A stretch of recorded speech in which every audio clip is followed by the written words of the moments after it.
Hello and welcome back to my channel, Craft Time by Casey. I am Casey, and today these are the 8 pairs of earrings that I will be making. Most of the components came from GGC's Sparkling Romance Treasure Bag. If you are interested in her treasure bags, I will have all the information in the description box below. I definitely encourage you to go check it out. Now, she doesn't have a monthly subscription, but she does have an email notification list, and you want to be signed up because once she posts her treasure bags, they sell out very quickly. And she usually sends the notification a couple days before she posts her treasure bags for sale. So if you would like to see how these earrings came about, then stay tuned.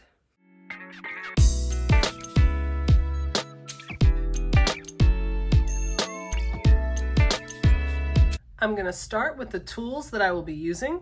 I have 2 sets of chain nose pliers, 1 set of round nose pliers, and 1 set of cutters. And I want to briefly mention my tool set. This is the Casual Comfort tool set, and as the name suggests, these are the most comfortable tools that I have found. They are very high quality, very well made, and the biggest thing for me is the size. And I really think that leads to the comfort. As you can see, they are a little bit bigger. A lot of times jewelry making tools will be made like this, just a little bit smaller, and they certainly function, but for me, I just can't imagine using anything else. These just seem to be made for adult size hands. And you can see the grips are a little bit larger as well. So I will have these tools linked down below along with everything else that I use in the video that did not come from the treasure bag. So as I said in the intro, I have 8 different pairs of earrings. And for each pair, I have one that's already made and we will be making the other one together. So for this first one, I was trying kind of a new design to me just to kind of see. I had this in my head and I really think it turned out quite beautiful. So as you can see, the post and the earring back are all connected so that when you put the earring on, it's attached to the front of your earlobe and to the back of the earlobe. Very, very pretty. So we will make this one first. I am going to link below the opening video I did for the treasure bag, and it will have a detailed description for every one of these pairs of earrings of all the items that came from the treasure bag. And on this one, from my own stash, I have these earring posts that have the loop on them. And we're gonna start by making the 3 components. And for each one, I'm gonna be using an eye pin. And I have a simple back and forth between these beautiful red rondelle beads and a 3mm spacer. And I want to try to get the loops facing the same direction, so I'm gonna line this up on my finger just like this and hold the beads. Go in with my round nose pliers just above that top bead and bend it. Bend it back with my fingers just like that and go in with my cutters right into that loop. And I'm gonna go back in with my round nose pliers and curl that loop closed. So just like this, and I'm gonna do this 2 more times. All right, so here are the 3 components, and now we're gonna put them all together. I have a 4mm jump ring. I'm gonna open it, and I will start by connecting this to the post and connecting my first component to the post. And all the components are the same, so it doesn't matter which one you grab. And then close it. And I'm using the chain that came in the treasure bag, so I already pre-cut the number of links in the chain to make it like this. So in this first one right here, I have 5 links in this one. And just like this, these links open. So I'm opening the link just like that, and I'm gonna connect it to the bottom. I picked up the one that I just connected to the post. So I'm gonna connect it to the other end and close it just like that. And then I'm gonna take the opposite last link here and open it and connect it to the next component and close it. And the next length of chain is the one down here that's going to cross over to the back, and that is 6 links. And I have it here. I'm going to open it, connect it to the other end of the component, and close it. And then take the opposite last link, open it, and the last component, and close it. So now it's just laying like one long piece. And this last piece of chain is the longest, and it has 13 links. I'm going to open the last link and put on the whole piece and close it. And the last part that I connect, I don't have to open the link because I'm connecting it with a jump ring. I'm gonna open the jump ring and I'm connecting it to the base of the earring back, just like that, and connecting it to the last link and then closing it. And there is the whole earring, just like that, and you connect it. And here is the first pair of earrings, on to the next. And this by far is the simplest pair. And one thing I love about the treasure bag is the beautiful pieces that are always in them each time. And these drop pieces here were in this treasure bag, and I think they are absolutely beautiful, just stunning, and I didn't want to add anything to it. I just think they are beautiful, so all I did was add an ear wire. So I take my ear wire, just open it at the bottom, make sure the earring is facing the correct way, and close it back. And here's the second pair, very simple. Like I said, just adding a back to it, but I just think sometimes simple is absolutely better. Absolutely beautiful. Here's the second pair, on to the next. And here is the third pair. So we're going to start by making the component at the bottom. I have a flat end pin, and here is the simple component. I wanted the focal bead to be this beautiful faceted bicone, and the loop at the top is what is going to be around this rhinestone heart. So we need to make the loop at the top pretty big. So I'm going to go up on my round nose pliers. Of course, the higher you go on the pliers, the larger the loop is going to be. Bend it back around with my fingers. So as you can see, the loop is quite a bit larger than typically. And then go in with my cutters, and I'm going to put the loop around this rhinestone heart, go back in with my round nose pliers, and curl it closed. Just like that, so it kind of moves freely. And you can see, even with that large loop, it just fits over it. So you want to make that loop fairly large. And I'm going to take the ear wire with my round nose pliers, open, make sure it's facing the right way. There you go. And close it. And here is the third pair, on to the next. And here is the next pair. Of course, we are using these beautiful connectors. And then there are 3 different components kind of dangling off the bottom. And I already have the 3 lengths of chain. It goes up by 2 every time. The shortest is 4, then 6, then 8. So we'll make the 2 components first. So I have a ball end pin, and here is the component. We have the 4mm beads, the 6mm beads, and then the electroplated heart in the center. And I'm going to go in with my round nose pliers just above the top, bend it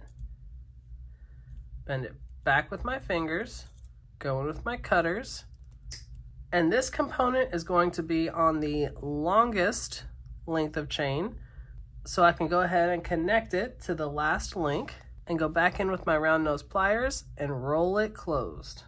And the next component is also a ball end pin, just like that. I have 2 more of the 4mm. Then I have this beautiful bead here in the center that came in the treasure bag. So I'm going to go at the top, just above that top bead with my round nose pliers, bend it back with my fingers, go in with my cutters, and this is the middle length, just like that. Go back in with my round nose pliers and curl it closed. And for the last component, I'm going to take a 4mm jump ring, open it, and I'm using one of the heart charms, And I'm gonna go ahead and put it on the shortest length, then close it. And so now I'm gonna connect each one of these to the bottom loop in this heart connector. And I want it to face the opposite direction so that when you wear them as earrings, they look like they're facing the same direction on your head. And each one is connected with a 4mm jump ring. So I'm gonna take that and open it, and I'm going to connect this to the heart and to the opposite last link and close it just like that. And I'm going to connect the middle one next, then the longest one, so they're in the same order. Then I'm going to take the ear wire, open it just a little bit, and make sure it is facing the correct way, just like that, and close it back. So here is the fourth pair, on to the next one. And here is the next pair, and I have an IN pin, and here is the order with the 4mm bead, the 3mm spacer, and the electroplated heart in the center. And once again, I want the loops facing the same direction, so I'm going to line it up on my finger. Hold it just like that. I'm going to go in just above with my round nose pliers and bend it back with my fingers, go in with my cutters. And this one, before I close it, I'm going to go ahead and put it on the ear wire and then take my round nose pliers and curl it closed, just like that. And this is one of the heart charms that came in the box, and you can see it has the little hearts on the big heart. Very cute. I'm going to take a 4mm jump ring and open it, connect it to the charm, connect it to the bottom of the earring, and close it. And here is the fifth pair, on to the next. And here's the next pair, and I really like this component here at the bottom. It has that gem kind of resting in this box, and I think that is so unique. I really, really love this. And this connector at the top here has these hearts that move, so they twist around. It's pretty cool. So I really like this pair. I'm going to take a 4mm jump ring, open it, and I want to connect it to the side that has the bottom of the hearts, just like that, and then connect it to the loop on the cube and close it. Then I'm going to take the ear wire and open the bottom just a little and connect it to the top of the heart component, just like that, and close it back. Here is the sixth pair, on to the next. And here is the next one. And I have a flathead pin, and then 3mm spacers on either side, 4mm rondelles, and then this round pink one here in the center. And I'm gonna make a loop, go just above that top spacer bead, bend it back around with your fingers, go in there, and before I close it, I'm gonna put it on the last link of this chain and then curl it closed. And there are 20 links in this right here. I'm gonna take the ear wire, go in with my round nose pliers, open it just a little, and go to the opposite last link and curl it back. Here is the seventh pair, on to the next. And here is the last one. It's very much highlighting these hand-painted beads. These are so, so pretty. There we go. And the chain I'm using for this one is this right here.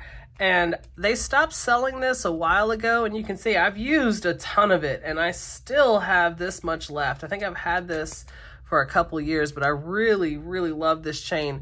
And I did find another one just like it. The packaging on it is a little different, but I will have this link down below. I love, love, love this chain. I'm also using this Celtic knot. I have a ball and pin, and here's the component. I'm gonna go in here at the top, bend it back with my fingers, go in with my cutters, and I'm gonna go back in with my round nose pliers and curl that closed. I'm gonna take a 4mm jump ring and open it, and take the longest length of chain and connect it to that last link, just like that, and connect it to the component I just made, and close it. And another 4mm jump ring. Open it and connect it to the bottom of the Celtic knot. And I'm going to connect it to the other last link, just like that. And close it. And there you go. And another jump ring, open it, connect it to one of the heart charms, and the last link of the chain, and close it. And another jump ring, connect it to the opposite last link, just like that, and we're going to connect it to the side of the Celtic knot. Just like that, and we're going to do the same thing on the other side with this heart charm. There you go. Now we're going to take the ear wire, open the bottom just a little, connect it to the top of the Celtic knot, and close it back. And here's pair number 8, and I'm going to set them all up on my display so we can see them all better. All right, so here they are, and I love them. I absolutely love all the rhinestones, and I think my favorite pair might just be these pearls. And these were by far the easiest to make. I simply took the component and put it on the ear wire. But that is what the beauty of her treasure bags are. The components are just absolutely amazing every single time. I also love these hand-painted beads. I think this pair came out just stunning. And of course the rhinestones here, and I love these electroplated hearts. I'm just in love with this treasure bag, just like I am every single time. Her treasure bags are so beautifully curated. I just am so impressed every treasure bag that I get. And of course you also get unique pieces like these cubes here. I'm just amazed, and I love how these earrings came out. I highly recommend these treasure bags. If you're on the fence about it, the beautiful thing about them is that there is no monthly subscription. So you can decide each time if you want to get it or not. And for me, I am usually happy every single time, so it's no issue for me. So once again, I'll have all the information in the description box below on how to go and get yourself signed up to be notified for when her treasure bags come for sale. They usually sell out right away in a day or two at most, so you want to be notified. So if you like this video and you want to see other videos just like this, go ahead and hit that subscribe button down below and give me a like. Leave a comment. I would love to hear your opinion on these earrings. I absolutely love reading my comments. You guys are so kind, and I definitely look forward to seeing you in the next one. Bye.